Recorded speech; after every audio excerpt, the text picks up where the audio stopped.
set up for someone short. Thank you. Thank you so much. Okay. So I'm really delighted this evening to be introducing the inaugural lecture of my colleague Melanie Bell, who's Professor of Film History in the School of Media and Communication. I'm going to come over here so I can see. My name's Yvonne Tasker, by the way. I'm just going to say a few things, formal and informal, by way of introduction, and then hand over to Melanie for her talk, Labours of Love. So many will know Melanie through her university roles. She is Deputy Director of LARI, which you've wondered what that means. It's the Leeds Institute that's basically responsible for arts and humanities research in the faculty. And in this role, she's done a lot of activity supporting colleagues with their research goals, developing training, really kind of nurturing the research culture of the faculty. And a few examples that you may have been part of, she co-designed and delivered, along with Kim Baxter in ODPL, an acronym I've never yet figured out, but which is to do with staff training, a research leadership training program for mid-career academics, which was incredibly positive, and I know a number of people who attended. I took part as a speaker who really valued the care and attention that Melanie put into that, thinking about the different stages of our academic lives. She also co-designed for the Women in Leeds Network a workshop on emotion and research. And that emphasis on the ways in research isn't just about practicality, isn't just about forms, but it's about what we care about, what we're emotional about, how we can channel the things that we value, is a really important part of, I guess, Melanie's research ethos, if I can put it like that, the values that she brings to research culture. She also ran more locally in School of Media and Communication a mending research workshop to look at one of the things that so often we struggle with when we've been rejected in one way or another, how we can repurpose that work, and the metaphors around stitching, repurposing, recycling are pertinent, I think, for her interests in labour that is often invisible, and also costume and fashion. So Melanie, throughout her kind of more, sort of formal university roles, champions mentoring and the values, the sort of nurturing aspects of research. She's been a long-standing active member of the Women's Film and Television History Network, UK and Ireland, right? An organisation which has supported and fostered numerous events and projects around women's media history, including my own. She's been closely involved with the acquisition of the Leeds Animation Workshop Archive into the Brotherton Special Collections, and has championed the importance of these materials within the university and beyond. So it's not about taking this material in, it's about making sure that we use it and understand its history and context.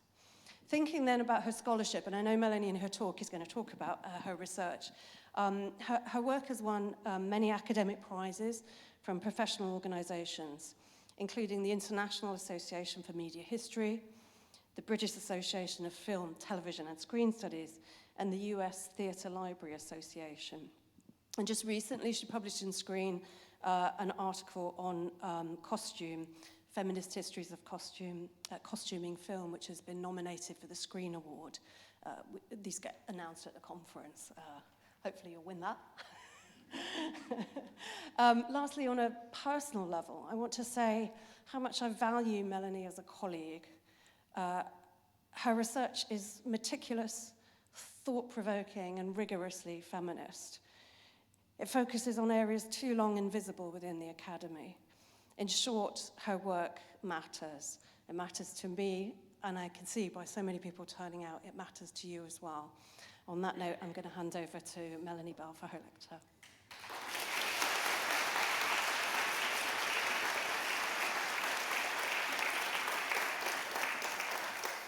Okay, thanks very much, Yvonne, for that introduction. So it's a little bit scary, but, you know, I'm kind of here and doing it. So thanks to everybody for kind of turning up in person, and to those of you online. I know there's quite a few people who've joined us online. for coming along to kind of share this occasion. It's really, really nice. It's scary, but it's really nice to be here. So I'm really grateful for that. So I'm going to talk a little bit about kind of how I started and got and what keeps me going. I guess those are the two things that I'm going to talk about really. And I guess thinking about kind of inaugural lectures, I think they can be a kind of important kind of life marker or rite of passage in one's professional career. They're peculiar to academia, and they are very kind of peculiar. They're a particular type of kind of reflexive space which invites one to ruminate on one's contribution to a field. And this almost inevitably opens up reflections on what on earth this, the career has all been about. And does it mean it's over then? Does that mean that's it, This is the kind of high point. So there's a kind of sense of delivering one's own kind of professional obituary, which is kind of a little bit kind of unsettling, but, here goes kind of thing. But inaugurals do offer the opportunity to kind of to take stock, really, which kind of requires you to kind of slow down, to stop and to think and to kind of reflect as well. To not pick up the next new thing, but to notice and kind of sit with what's around you. The people, the ideas and the achievements which have shaped you and which you in turn have shaped. And so talking with Yvonne and others about this, it became clear that part of what I wanted to talk about today were the scholars and the writers, many of them women, who had inspired me. So, and some of this paper will do that. But there's another question there about why they were important to me, and that question really takes me to the kind of effective dimension of research. And part of that really is understanding the research journey, and that matters really because it's the thing, that which has and which continues to keep me going, really, the driving force. So a little bit of kind of background, really. My first university experience was as a young parent and mature student in the mid-1990s. So university hadn't been part of the kind of accepted life course for someone of my background. I left school at 16 and went and did an apprenticeship. But I think that experience, along with just really growing up in the 1980s, bloody hell, growing up in the 80s really did kind of politicise me. And the HIV/AIDS Don't Die of Ignorance public health campaign in 1986 also had a really kind of profound impact on me, introducing me to the kind of power of visual imagery and how political rhetoric had very real consequences for people's lives. And in that same year, 1986, I saw David Lynch's surreal fairy tale film, Blue Velvet. And I think it was these kind of visual stimuli married with politics and kind of social critique which set me on the path of studying film through a cultural studies lens. So I went off to do undergraduate studies at Humberside Poly, where I was introduced to the work of Jackie Stacey and Richard Dyer. And I think it was their research that gave me the kind of critical tools to help make sense of my life experience. So they were asking questions about how film and images intervene in people's imaginaries, how our investments in certain fantasies, so hetero-romance, for example, are shaped by dominant imagery, and that there was always a political dimension at play. So I was drawn to writers like Richard Dyer and Jackie Stacey because at the time, film studies was dominated by the high theory of Lacanian psychoanalysis. And their work combined intellectual rigour alongside an engagement with real people and real audiences. So their research then engaged with and went beyond spectatorship theory.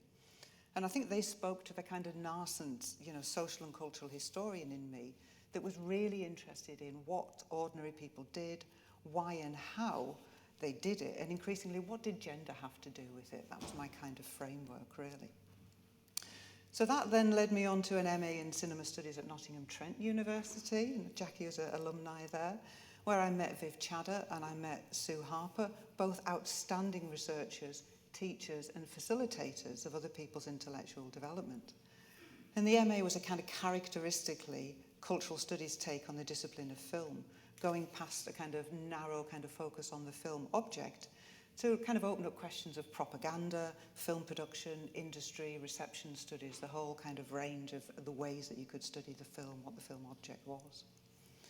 And that course really at NTU moved me beyond the narrow disciplinary boundaries of film studies or literary studies And I began to think for the first time about a life of scholarship.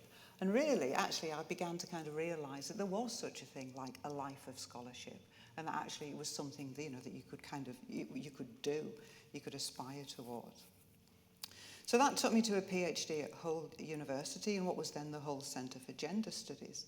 And this was just an amazing, amazing centre. It was genuinely cross-disciplinary. It brought together academics from philosophy, from sociology, from literature, from anthropology, education and cultural studies to run a whole range of kind of undergraduate MA and PhD programmes.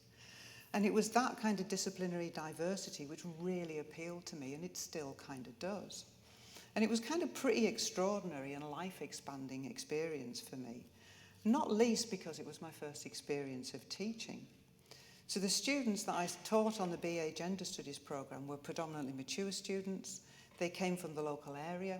Some were single parents. Many came from working class backgrounds. They were all really hungry to learn and really eager to debate and bring their kind of experiential learning into the classroom. So those students were absolutely foundational in shaping my experience as a junior academic. I learned so much from that experience.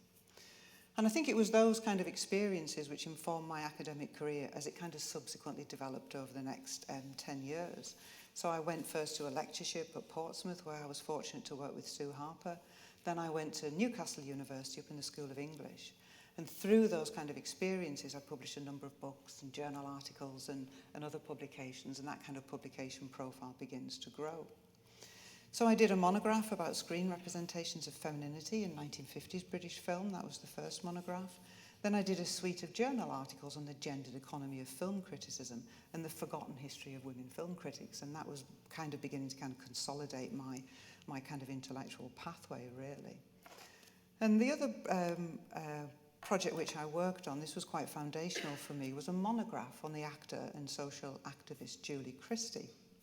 And this monograph was part of the really kind of outstanding Film Stars series, which was edited by Martin Shingler, who's with us here today.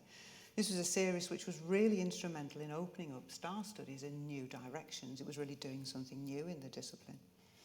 And it was this book, really, which gave me the scope to kind of explore in detail questions of gender and questions of creative agency, which then, became kind of recurring themes in my work. And through researching Christie, I was able to take one woman and examine her professional journey from sexual objectification, both on and off the screen, towards being a feminist in a patriarchal industry.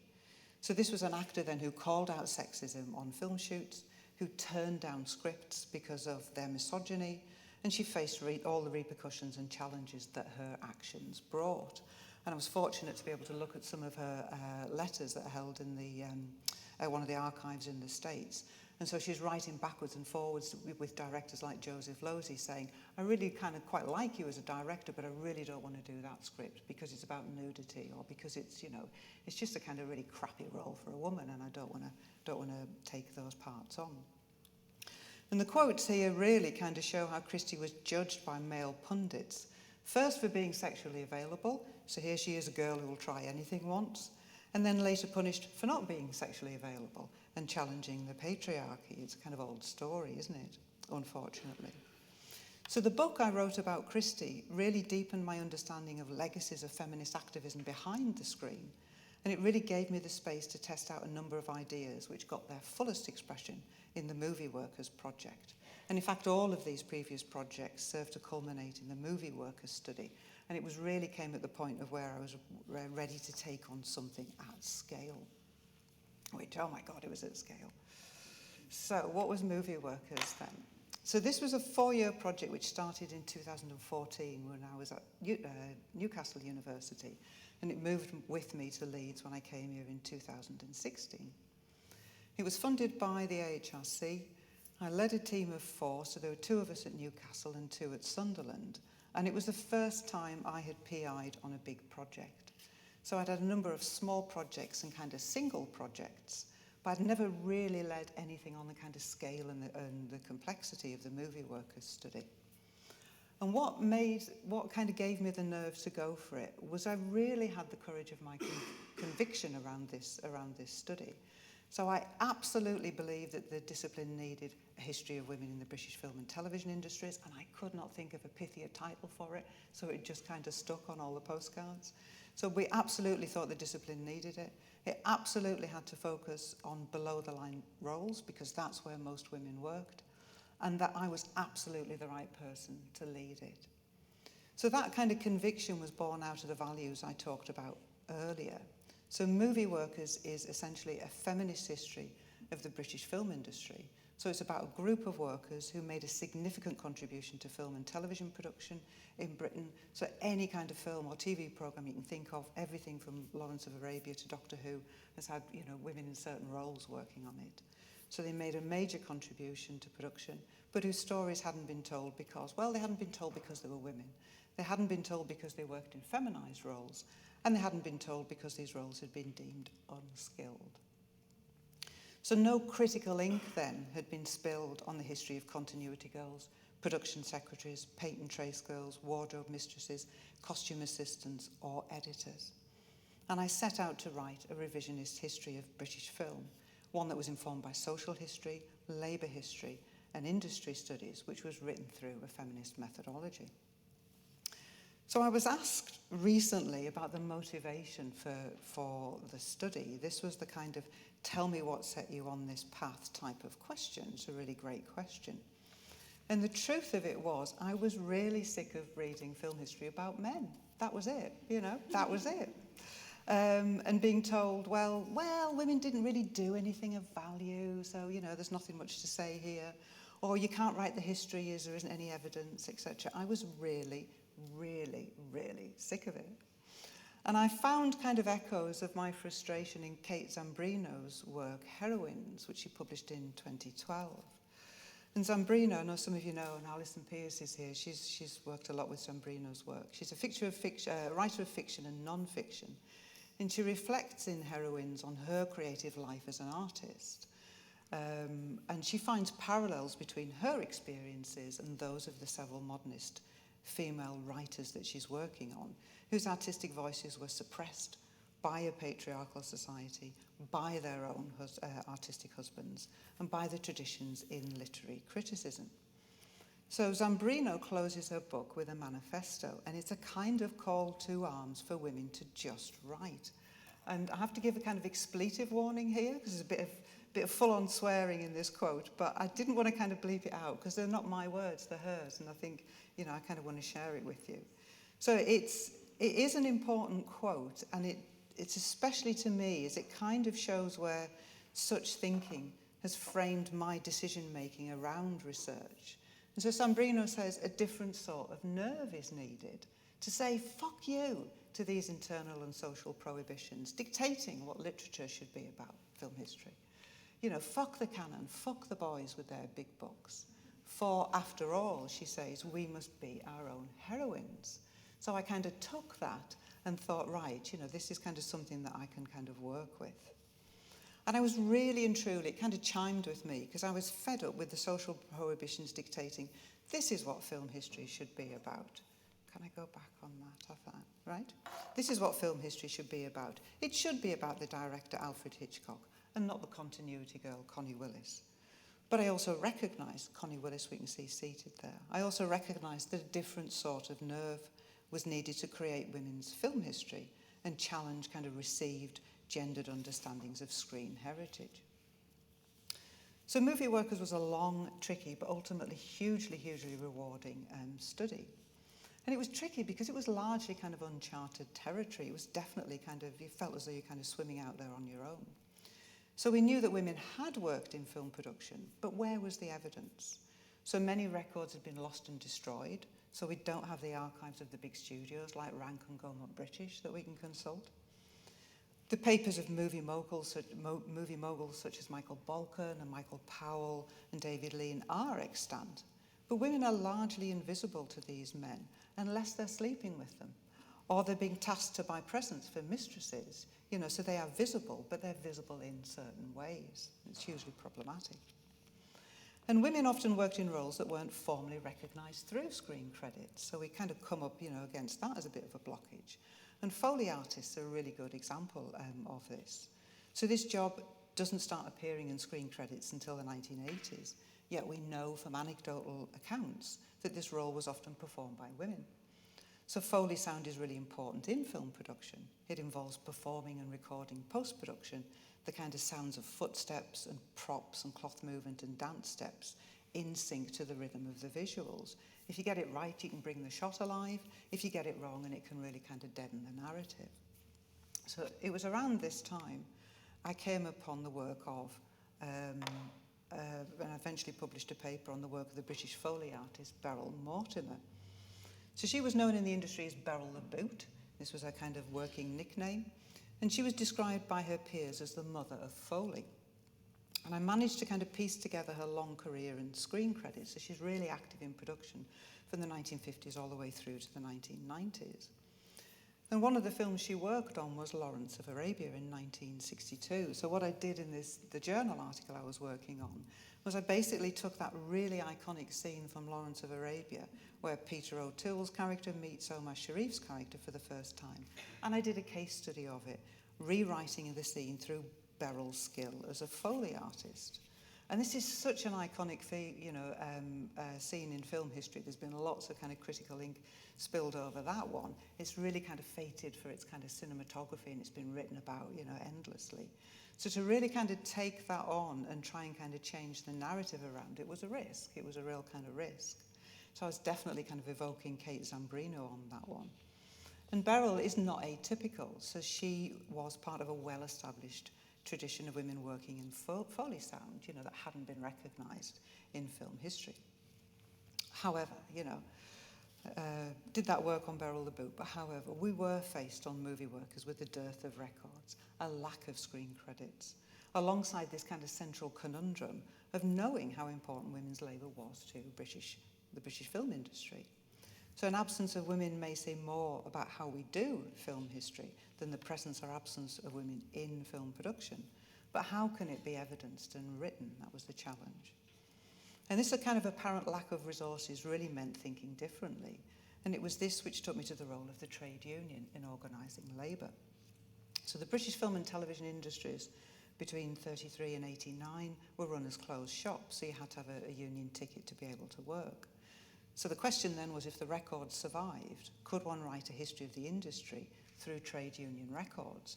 And what might that tell us about women in the workforce? And this one's for Tracy Mollett, actually, who, like Tracy likes me, loves bits of paper and gets really excited about archives. So it turns out that records had survived, yeah? So initially what we thought was a couple of boxes actually turned out to be a complete collection of 66,000 application forms in total. So records of all the men and the women who'd applied for trade union membership between 33 and 89. So these forms gave us then basic demographic data. So they gave us names, addresses, age, marital status, and occupational information about the company people had worked for, their job title, their grade, and how much they were paid.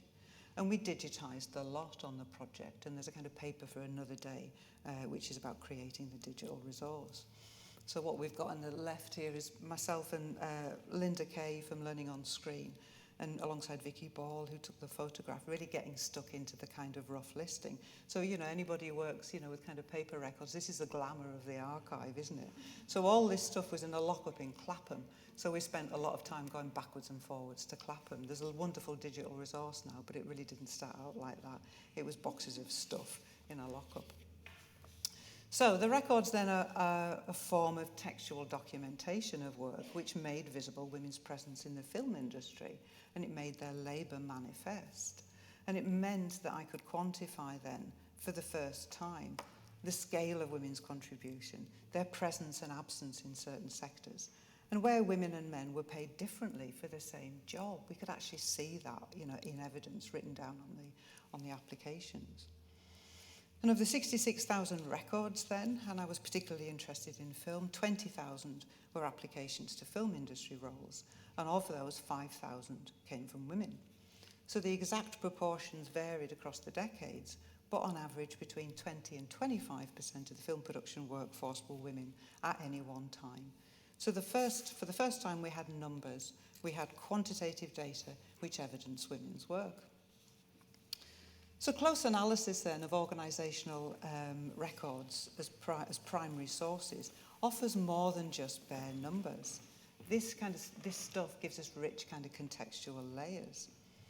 And as they were completed by the applicants themselves, we could see their occupational vocabulary that they used, where the women had used a feminine variant for a job title with a masculine suffix. So some women wrote draftswoman replacing draftsman, or how they constructed alternative feminine terms such as editress.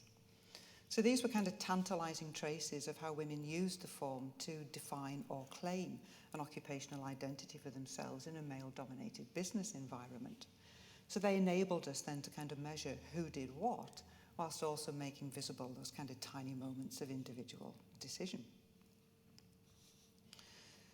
So these kind of questions then, which we were kind of working through around kind of individual agency, got their fullest expression in the oral history interviews we recorded for the study. So we were absolutely committed to talking with women about their careers. It was part of our feminist methodology to use the research process to open up that space for women. So we reached out to women technicians through the trade press, through trade union networks, and through word of mouth.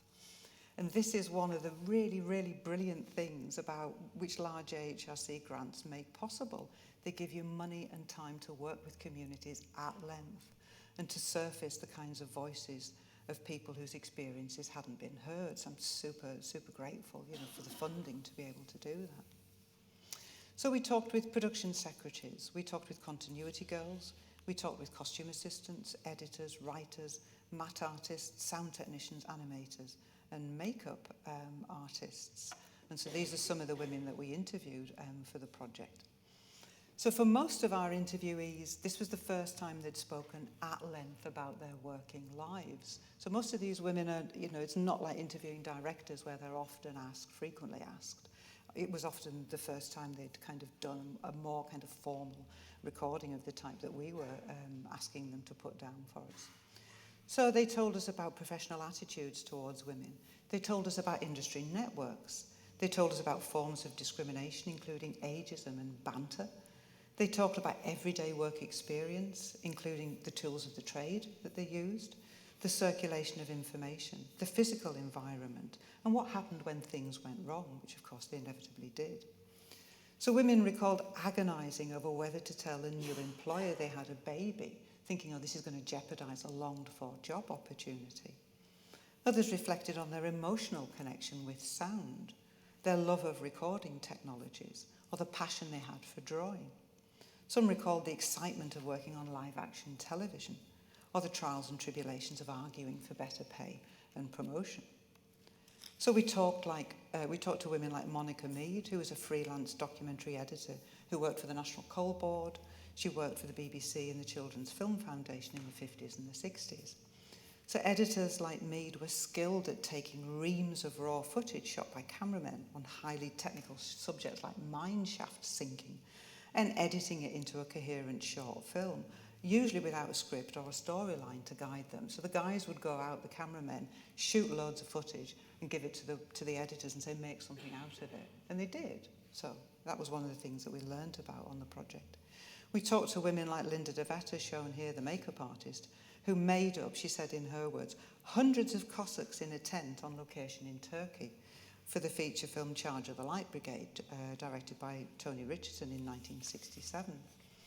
And Linda was also the creative brains behind David Bowie's iconic yellow cat's eyes in The Man Who Fell to Earth, 1977, which she made by modifying new industry standard contact lenses with soft polymer plastic. That was her invention.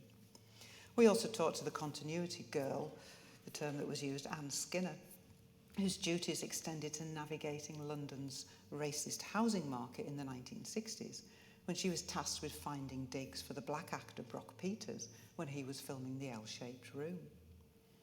So the life story approach meant we could explore something of what it felt like to be that woman in that role, and the enjoyment and the pleasures of the job as well as the challenges. So I want to play, I'm thinking it's half an hour, and that's quite a lot of listening to me talking. So I want to play a short extract taken from a recording from one of our interviewees, Jean Stewart. So Jean joined the BBC in 1968 as a stockkeeper. And she worked her way up to be manager of the makeup department. So she worked on everything from Blue Peter, Top of the Pops to Shakespearean dramas. And in this extract then, Jean is responding to a question from the interviewer, which is about asking her to talk about the distinction between a makeup girl and a makeup supervisor. And the events that Jean is describing then took place in the 1970s. So I'm hoping this works and we can just have a little... It's about 3 minutes. In those days, the BBC had a very rigid pay structure, and it was all to do with grading, and the name of the job reflected the grade. So there was a big battle to get the makeup girls out of, we mustn't call ourselves makeup girls because that's demeaning. We're not going to be makeup supervisors anymore. We're going to be makeup designers. And there was a real push. People were saying, well, when you look at a television screen, that's what people are seeing, the face. They're looking at the set, they're looking at the costume, but if we get it wrong, that's the close-up on the face. If the wig looks really bad, or even if the hair's badly combed, it'll be distracting. So as a department, we were starting to push forward. We might only be women, but we do a valuable job. We want more money. We were paid at grades lower.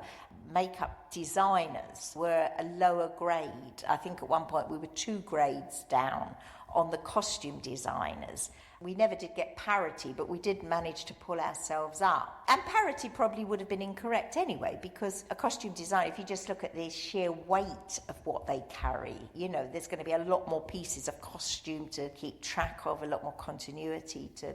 But they didn't work with their hands. What we said was we had the extra stress of having to actually walk into a room on the day and transform somebody's face. If they'd come up in hives overnight, it was our problem to deal with on the day. We had the closest relationship with the artist. If they were feeling neurotic, if they'd had a fight with their boyfriend, if they'd fallen over and got a black eye, we were dealing with all of those things on the day. And that was an incredible amount of stress, which camera crews didn't really have. They had a piece of equipment between them and, their equipment might let them down. But, we had to actually go in. And when you're nervous and apprehensive, and it's your hands that could be shaking, and you're trying to do something very intricate and delicate. And so we started to push forward and say, no, we need to be recognised now. We're doing a hard job. We're doing a job just as difficult and more difficult. But because it's not technical and because everything at the BBC was graded technically, we've always said if you were doing a drama or a comedy and the actor would fluff his lines or the comedian had failed to get a laugh or something like that, they wouldn't do it again. Oh, we haven't got enough time. The wig would fall off. The costume would disintegrate. No, keep going. And then one of the engineers at the back would suddenly say, we'll have to go again. And everybody would say, why? And there was like a fleck of a bit of interference had just gone in the corner that nobody had actually seen and nobody at home was ever going to notice. But everything was very technically driven. They had the power. So, it's a great, extract, isn't it? And she kind of vividly brings to life the gendered hierarchies of the working culture. So the shooting schedule is organised around the needs of male camera crews and the labour of the female makeup artists is secondary. So on one level, it's a kind of amusing story of disaster management as makeup artists kind of struggle to contend with wigs positioned askew and unsightly skin rashes.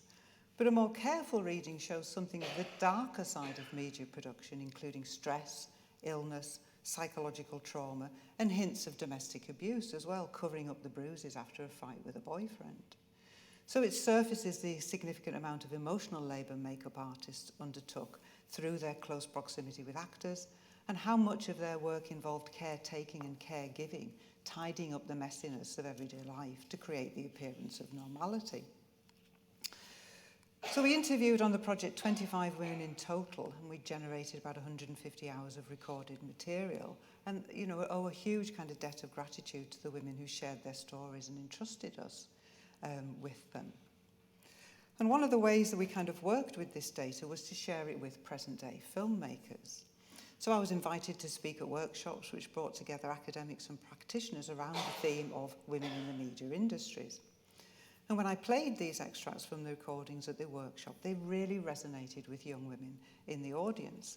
So these are basically the young women who are our students, have been taught at universities, media production, have now gone into industry jobs, and now 2 or 3 years later are facing the reality of sexism and discrimination in the workplace. So In those days, the BBC... That's it, right, okay. So this is just to kind of give you a flavour of some of the feedback that we got. So at one of the events, women wrote reams and reams in the feedback forms, responding to exactly the types of extracts that you've heard. And these forms kind of give you a flavour of this. So they described how men on set used patronising language towards them. This is 2017-18, they're filling this in. How they were addressed as girl, or downplayed their contribution by calling them my assistant. You're like, I'm not your assistant, but that's how they were referred to by the men on set. They drew parallels, direct parallels between themselves and the experiences of historical women in the recordings.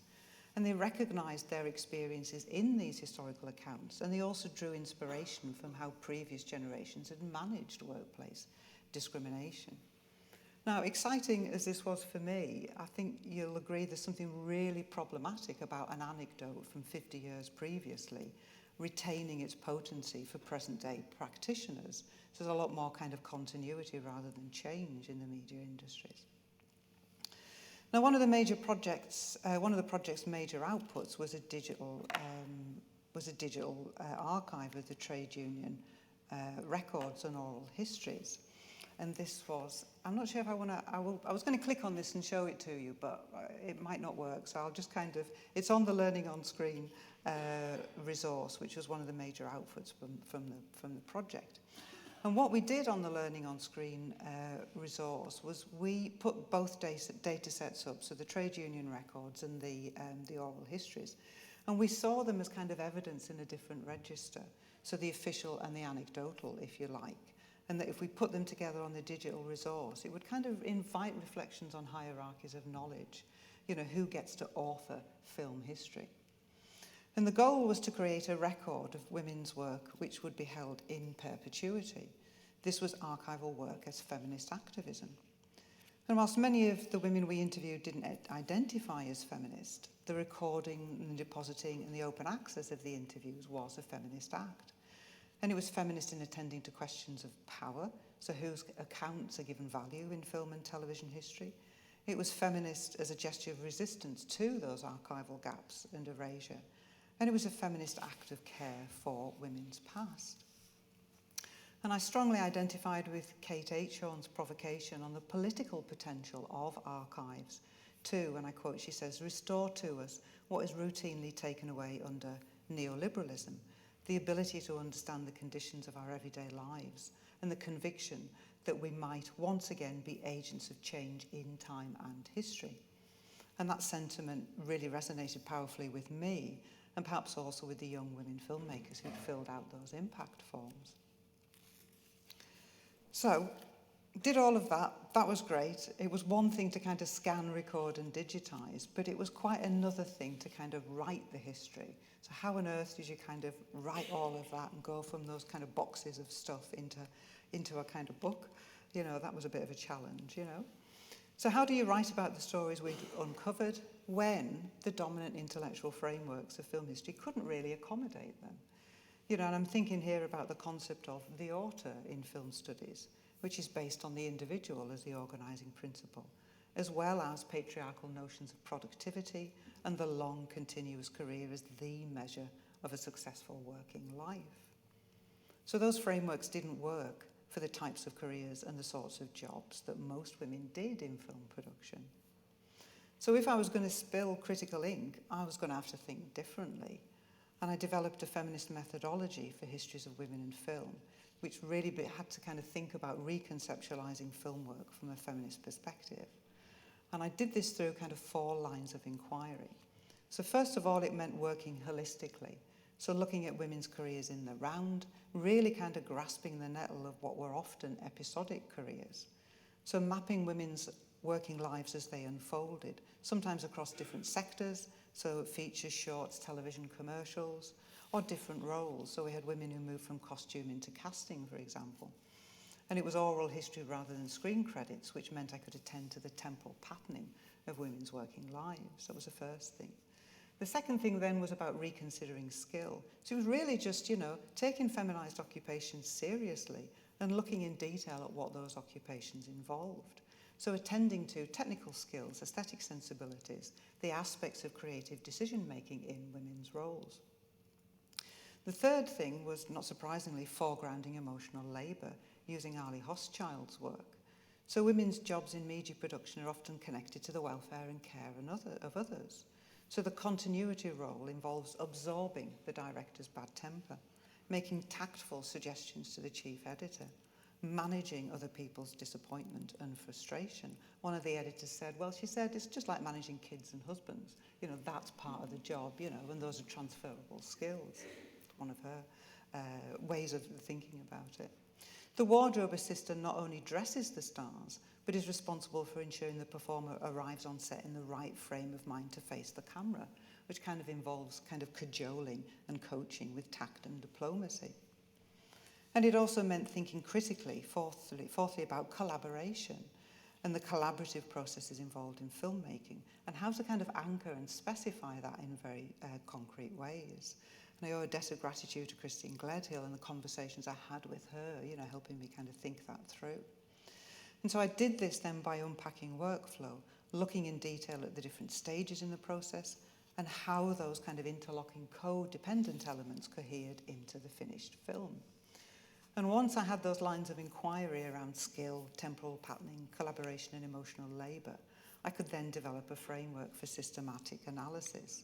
So this is a slightly out there, image, but basically that's the mapping process. What you see on screen now is the process by which I mapped out all of the patterns in the data using the union's grading system.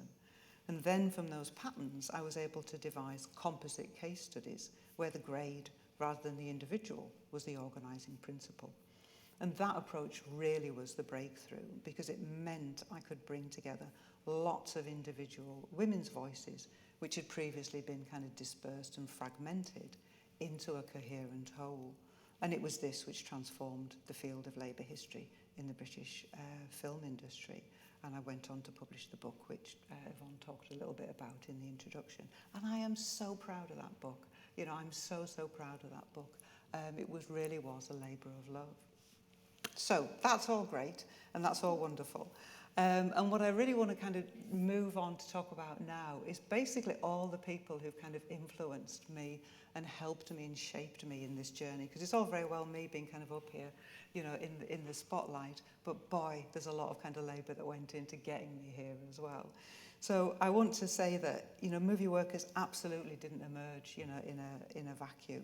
It's situated in a much broader context of institutional developments and mentorship. And I want to talk about those for a little while. So the sorts of intellectual questions I was talking about and grappling with, and the questions I was asking about women and film, were enabled by the intellectual frameworks and groundwork that had been laid down by generations of feminist scholars who had pioneered new ways of thinking about culture and about cultural production. So women such as Annette Kuhn, Carolyn Steedman, Elizabeth Wilson, Sue Harper, and Christine Gledhill. And their scholarship then unpicked divisions between high and low culture, interrogated how meanings were produced. It asked questions about agency. It asked about the pleasures of dominant cultural forms, the possibility of radical representation, and what did gender, class, race, and sexuality have to do with it. And it was not just the topics they chose, and boy did they choose some great topics, and the questions they asked, but it's also about how they wrote about them. They wrote about them with passion and with humour and with bravery. So the analysis, Sue Harper might be online, the analysis Sue Harper published in the 1990s of Gainsborough's popular costume melodramas from the 1940s profoundly unsettled the male historical establishment of the day. So whilst they were used to hunting for phallic symbols in film culture, Sue identified and named vulva symbolism in the films a radically new approach to thinking about historical costume melodrama of the period and the tastes of working class women who went to see these films. So Sue's research took seriously the question of what these films might say to and about women. Carolyn Steedman's in Landscape for a Good Woman wrote about lives lived out on the borderlands and the challenge of finding a place for working class mothers and daughters in history, politics, psychoanalysis and feminism, those frameworks where they don't fit. And at Kuhn's research on cinema memories and her own reflections on crying at the cinema opened up critical debate about the particular sorts of engagements that cinema can offer its viewers. So these were writers, women who took risks. And they were amongst the first generation of feminist scholars who brought life writing into film and cultural studies in ways which moved the discipline forward. So the themes they surfaced around culture, around meaning, around gender, around power, became recurring themes in my work, and there was a sense of connection that kind of reverberated within my intellectual psyche.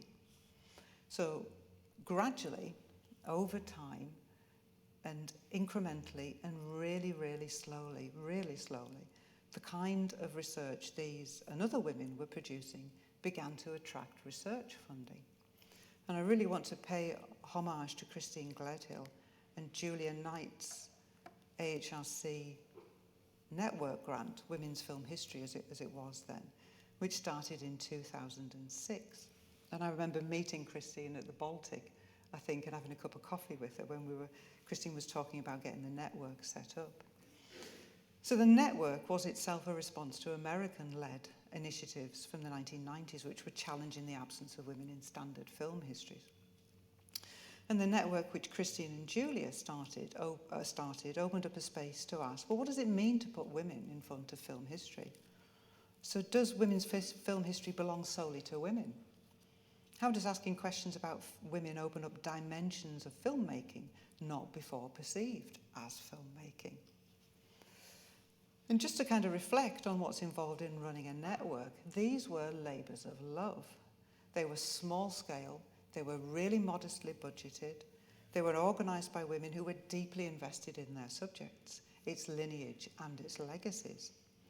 And these networks were as much about fostering connections, giving advice and mentoring as they were about producing outputs.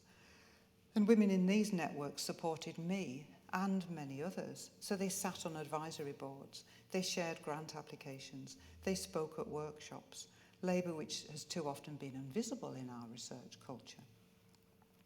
So we're now in a place where feminist scholarship is funded, and I've definitely benefited from that. And we have amazing projects coming through on feminist art, gender and archives, Elspeth Mitchell in Farhax, Alison Pierce, my colleague Alison Pierce in Media and Comms on feminist horror. We now have the Leeds Animation Workshop Archive here in Leeds in the Brotherton Special Collections and Galleries.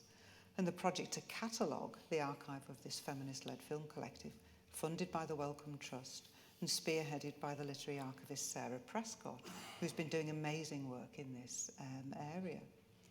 And this is research which is not just adding missing women into existing scholarly frameworks, but fundamentally changing how we think about film history, how we think about art history, social and political history, and its relationship with visual culture. What collections have value?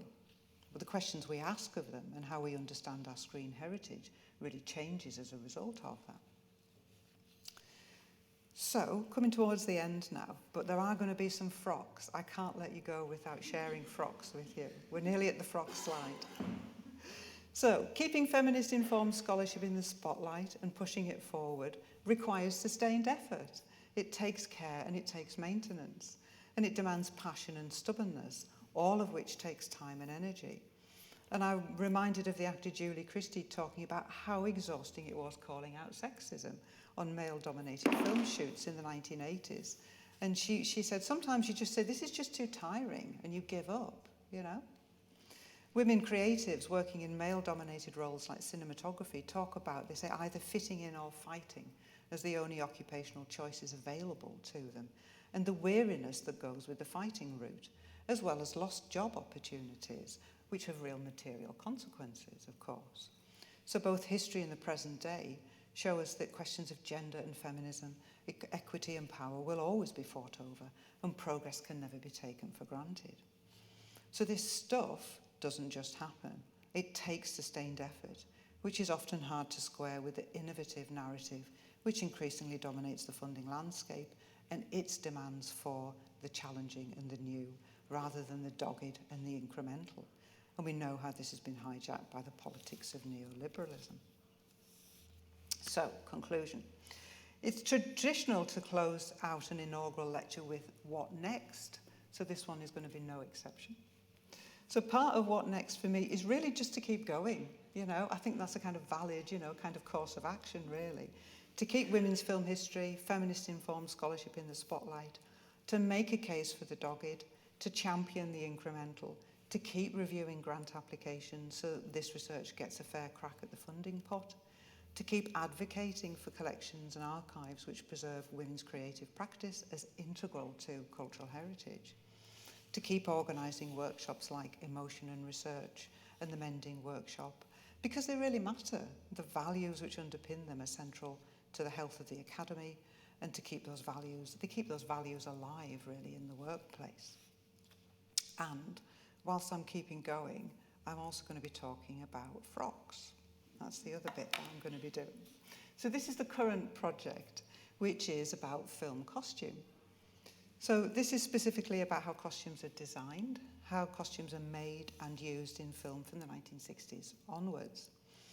So fortunate to have been funded by the HRC again. So this is a project which brings together colleagues from the University of Bristol, Sarah Street, the British Film Institute, with myself and my colleague, Dr. Alice Sage, here at Leeds. So we've got funding for a 3-year study, which is great, and the goal is to raise the profile, appreciation and understanding of British-led costume design and making for film nationally and internationally. And this is a kind of strand of research that came out of the Movie Workers project, where it became apparent that costume and wardrobe departments, these are major employers of women, and that British-trained designers and makers had become, over the last 40 years, increasingly prominent internationally. And running parallel to this, what a surprise, were questions of value. So British-trained costume design, which is a majority female role, has won many more Academy Awards than British-trained film direction, which is a majority male role. And you only have to look at the current Oscar nominees for costume design to see this in action. So of the 6 nominees, 4 are British: Janty Yates, Jacqueline Duran, Holly Waddington and David Crossman. And this isn't to kind of wave some kind of jingoistic flag, but to recognise that specialist costume craft skills are a unique aspect of this country's screen heritage. But despite these achievements, and whatever we might think about the economy of prestige, costume design and making isn't widely talked about in the trade press and film history because of gendered hierarchies of value vis-a-vis craft work. So for the next 3 years, we'll be happily spent upending those assumptions. Can't wait to get stuck in. So working with Sarah, Claire and Alice, the team will be documenting the skill and labour of a huge range of costume professionals. We'll be talking to designers, illustrators, cutters, costumiers, textile artists and supervisors. And we're going to be looking at what we're calling the costume journey, to look at how kind of costumes develop from script to design to making in the workshop and the fitting of actors, etc., etc. So this is just to kind of give you a flavour of where we're at. We're 6 months in. So it's definitely the kind of honeymoon stage where you're just kind of going, yay, loads of stuff. And what can we kind of get our hands on and learn from? So we've got a range of kind of primary sources that we're looking at: costume continuity scripts, Polaroid, shopping lists, costume sketches, oral history interviews, etc., etc. We have been really kind of grappling with, design sketches like, where do they come in the design process? How do we read them? What is kind of preserved in the collections? How do we kind of make sense of the documents? So we've looked at records in special collections at the BFI, dress plots, continuity photographs to kind of understand different elements of the costume journey. We've reflected on the phenomenology of research. Alice and I and Sarah sitting in a really kind of cold train station and talking about our cold feet and how kind of intellectually kind of challenged we were with this kind of material. So that's been the kind of phenomenology of research. We've been up to the kind of Hunterian art gallery up in Glasgow to look at the wonderful Stage and Screen exhibition, where there's the work of hundreds of designers on display. And this kind of exhibition really kind of showcases the diversity within the genre of the costume sketch, helping us to kind of think critically about what this is as a kind of primary source. How do we read it? We've toured the costume house Cosprop in London, so we had a little trip down to London to go around Cosprop, where the costumes are made and hired out for film and TV production. We met some highly specialised, skilled specialist makers, tailors, dyers, milliners. We went to the Barbican to look at the costumes for the film Poor Things, and we started interviews with costume practitioners. So we've spoken with the designer Jane Petrie, seen here with the costume supervisor Gabby Spanswick and costume assistant Basia Kuzna working on the crown. We've spoken to the milliner Jane Smith, who most recently made Willy Wonka's iconic hat, who was described by one of her colleagues as 82 and still fabulous. She's still working at the coalface of millinery. So I just want to kind of wrap up. Honestly, I'll wrap up. Yeah, it's an hour. Right, okay. So I'm really happy that this is happening at Leeds, which feels like a natural home for the project. So if we look across our faculty, we have an amazing roster of costume-related projects. Jackie Wilson's research, Fabulous Femininity, is about burlesque, cabaret and costume as resistance. Bethan Byde's Fashion City research at the Museum of London. Jocelyn McKinney's research on scenography and materiality, her work on bodies and objects and environments. Jade Halbert's new AHRC funded study, Constructing Costume Histories, which looks at making skills in different performance contexts. And the School of Media and Comms, where media practitioners and the politics of production are at the heart of our research. And so my biggest ambition for the film costume study is really to embed critical understanding of costume labour in film history, and through that to champion expanded notions of screen heritage, past, present and future. It's not the last slide, this one is. So I want to give the final word to the writer Elizabeth Wilson. So an activist, a feminist campaigner and an academic who has always put everyday life at the centre of her work. And Elizabeth says, research involves emotional commitment. Researchers are drawn to subjects that have meaning to them in terms of sensibility, childhood memory, or obsession. So research is more than an intellectual pursuit, more than the detached gathering of data. A research project is, in the end, a kind of love affair. And I have been so fortunate that that has been my experience. Thank you.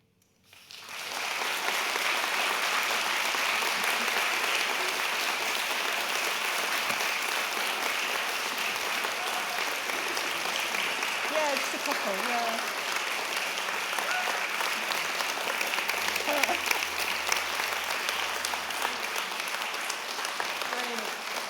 And I'm sorry it was so long. I didn't realise it was so long. It was an hour. It was brilliant. Thank you so Okay. much. We do have a bit of time for a few questions before you go and Get something to eat. get and something drink. to eat. Yeah, but yeah.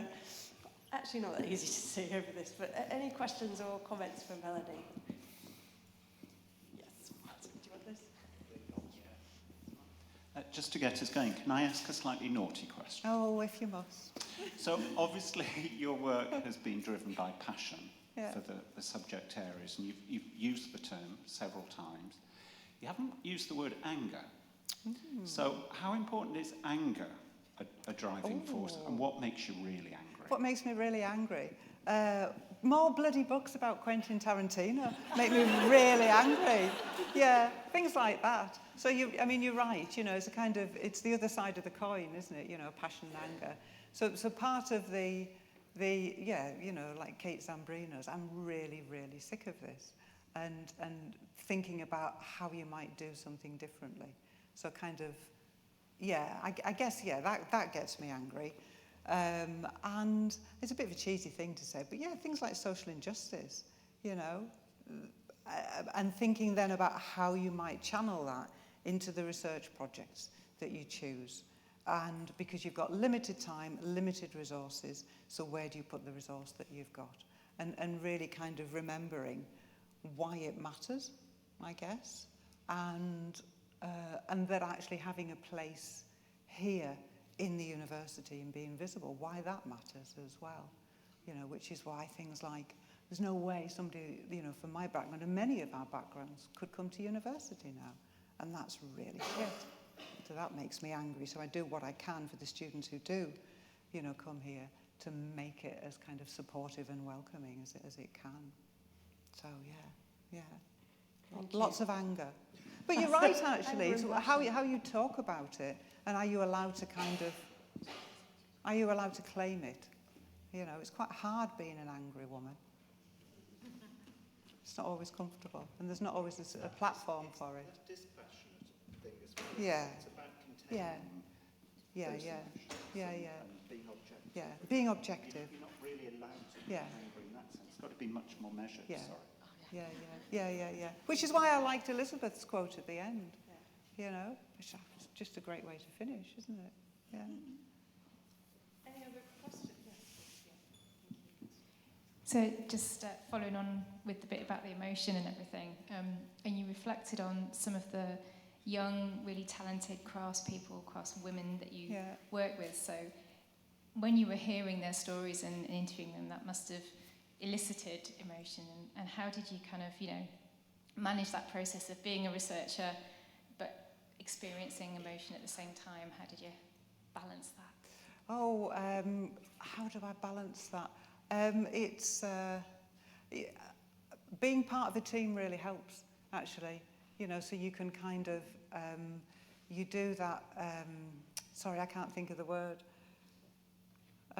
where you kind of decompress with colleagues afterwards, and that's really helpful. It's hugely helpful. I should say I'm so absolutely grateful to be working with my colleague Alice Sage on the costume project. She's been bloody brilliant. I feel like the Potter, I might start crying, but you know, she really has. And things like that really matter. Working relationships really matter. Yeah, so that's been really, really valuable, yeah. I've got a question at the back. Thank you. Thanks, I really enjoyed that. It's just a question, really, because obviously you mentioned, you know, the canon of maleness that's out there. Did you experience any pushback in this project at all? Any pushback? Any pushback?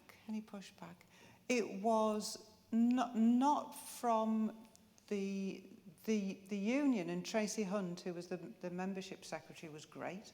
She was the person who kind of got it, you know, and kind of understood and facilitated access to the records.